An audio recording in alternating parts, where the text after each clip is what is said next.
Hello everyone and welcome to the first ever episode of my new tabletop show, Dice Hard. My name is Chris, some of you may know me as Samurai Rabbit. Without further ado, let's take a look at King of Tokyo.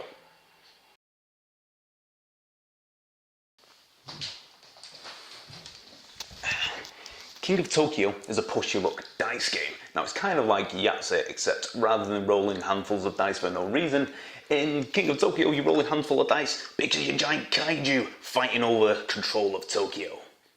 At the start of the game, you'll each pick one of these fantastic characters, whether that be Gigasaur, or Cyber Bunny, who's the best one, or the Kraken.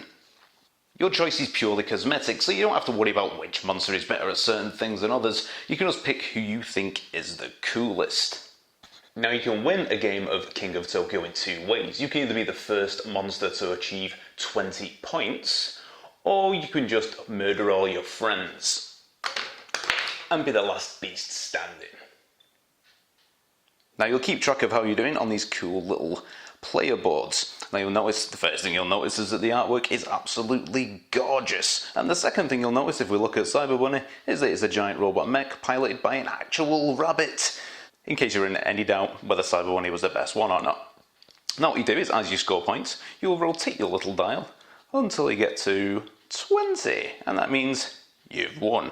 And down here you can keep track of your health. As the other players roll claws, you'll reduce your health until you get to the skull, and that means you're dead. Well, enough of the sexy bookkeeping. How would you actually kill shit? Well, you do so by rolling these custom chunky dice. Now, what you're going to do on your turn is you'll roll these dice, and then you'll choose which ones you want to keep and which ones you want to re-roll. Now you do that twice for every turn, and then carry out the results. Now, as I mentioned earlier, claws are attacks. The more claws that you roll, the more damage you inflict to other players who aren't in the same space as you. Hearts, they'll heal any damage you've incurred. Now, these lightning bolts get you these tasty looking energy cubes. We'll explain those a bit more later. And the numbers just directly score your points. Now you need to collect sets of these, so if you were to roll 3 threes, that would get you 3 points. 3 twos would get you 2 points, and so on. Now for every other bonus number that you get in a set, you score 1 extra point. So 4 threes would get you 4 points. Simple. And then that brings us to the board. I mean, look at it, it's tiny, and in fact I don't even think that we need it. Ah, bollocks, no, we do need the board. Here is the tiny board, and you'll see it's only got 2 spaces on it. And one of these spaces is only actually used if you're playing with 5 or 6 players. Now the board represents the city of Tokyo, obviously, and the first player to roll a claw goes into the middle.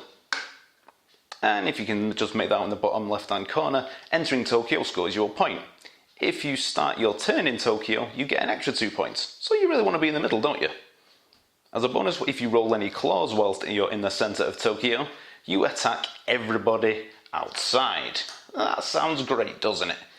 But the problem is you cannot heal while you're in the centre of Tokyo, and just as you can attack everybody who's outside Tokyo, everybody who is outside can attack you. Now the decision of whether or not to enter Tokyo is the crux of the game. This is the key risk-reward element here. Are you brave or foolhardy enough to stay in the middle, taking punches from every other player in the hope of scraping together some points? Or do you want to stay on the periphery of the city, building up your strength and picking the right time to strike? That's what the key to this game is. When do you go in? How long do you stay for? How far are you going to push your luck? Luck isn't everything though. Now, you remember those energy cubes that I mentioned earlier? Well, you can spend these to acquire upgrade cards, and these can change the game in drastic ways, like giving special abilities or creating like mad special events like a bombing run, which just damages, well, everybody.